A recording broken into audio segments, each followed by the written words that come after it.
Quick video. Shalom, following the show, welcome again to the rock. Jerusalem artichokes. Now I have a Jerusalem artichoke bed right here.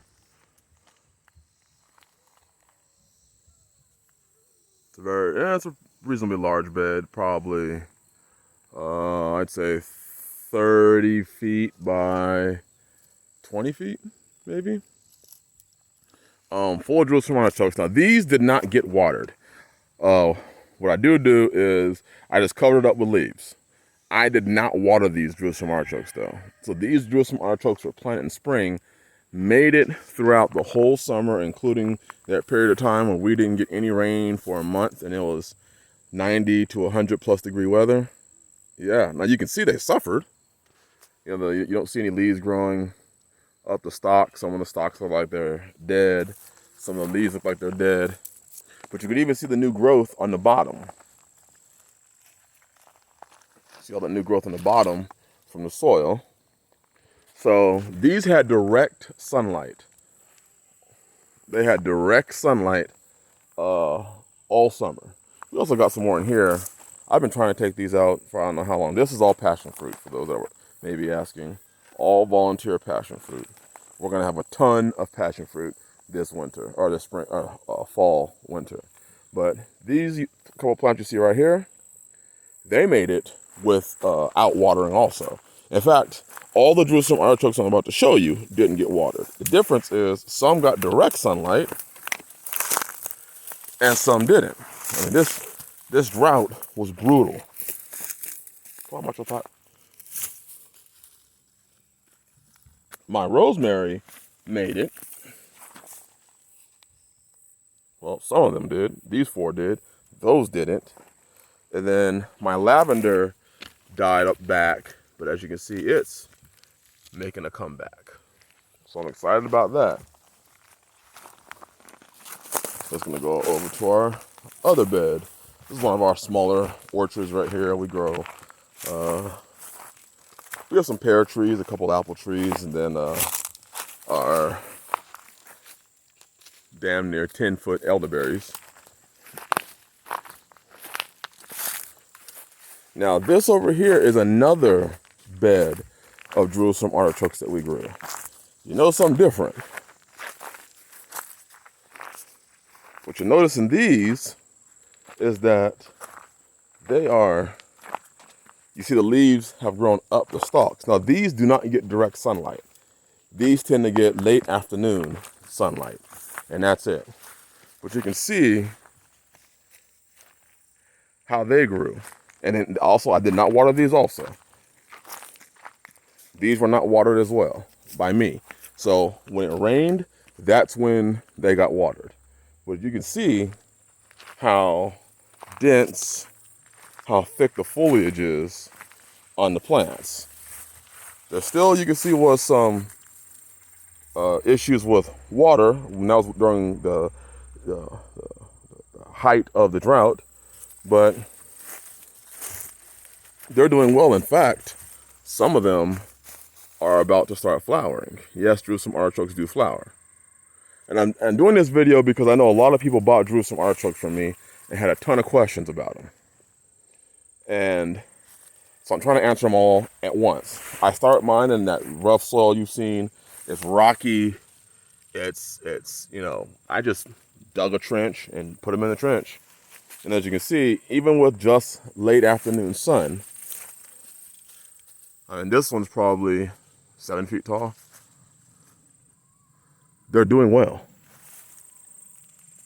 And this is what I mean by, so I can adequately say these Jerusalem artichokes are extremely drought tolerant. I would almost venture to say drought resistant. I'm not gonna go that far though. But you can see that the other ones, they had direct sunlight for most of the day.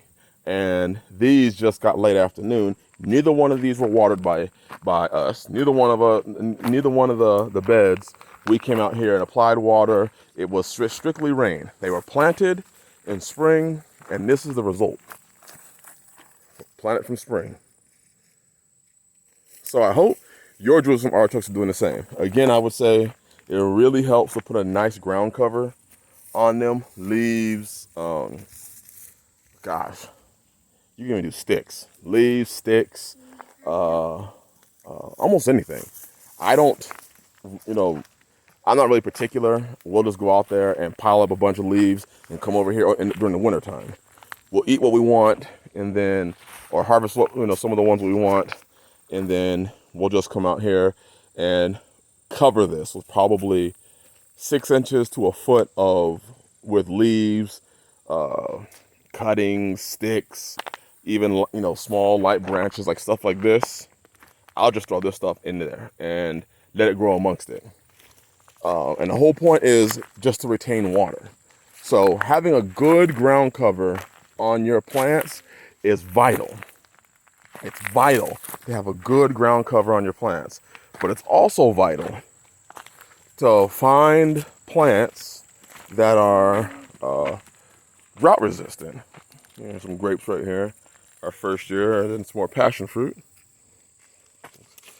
Those beautiful passion fruit flowers. It's beautiful. I got macho pak with me. We got some, still got some okra that made it. Still surviving, still producing. And then same, it's just all okra right there. And that's a weed. And then here, I'll show you some more passion fruit. So, it's all passion fruit right here. Passion fruit grows wild, as I said before, so. We harvested our green beans and our trellis, and now we covered it with leaves. We're done growing this year in this section of our gardens. So we just covered it with leaves, and we're just gonna leave it like this. We'll probably come by and cover it again one more time before winter fully hits. But this is really what we do, especially before winter. We just cover everything with leaves. And then I'll come by and put some compost over there, a layer of compost over there, and then during spring and plant. Those are some wild grapes climbing up our green bean trellis. But yeah, so just wanted to show you the elderberries. See how tall they are. Let's see if I can show you some of these elderberries. They're starting to turn. So even they made it through the drought. Now we didn't get as many as we usually get, but we got quite a bit. See, these all died off. All these elderberries, but the tree still looks healthy. And really, that's all that matters for us at this point in time. So hope that answers your questions for those that were asking about the Jerusalem artichokes.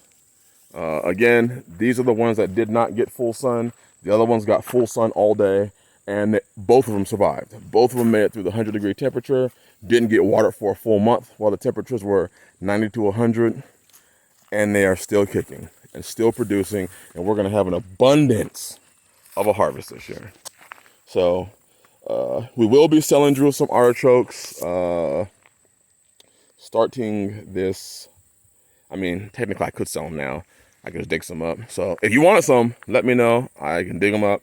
Hood to Homestead, HOOD, the number 2 Homestead at yahoo.com.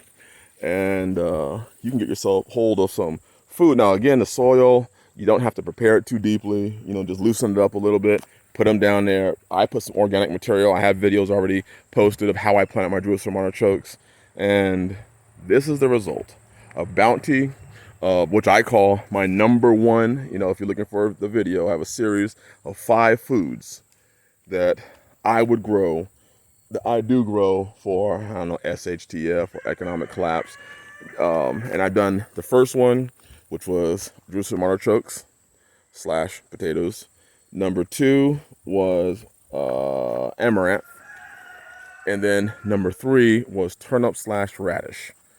I included both of those. And then I'll be doing number 4 and number 5 very soon. All right. Bless y'all. Hope this video is enlightening. I hope for those who purchased the Jerusalem artichokes, they are doing this well for you. Shalom.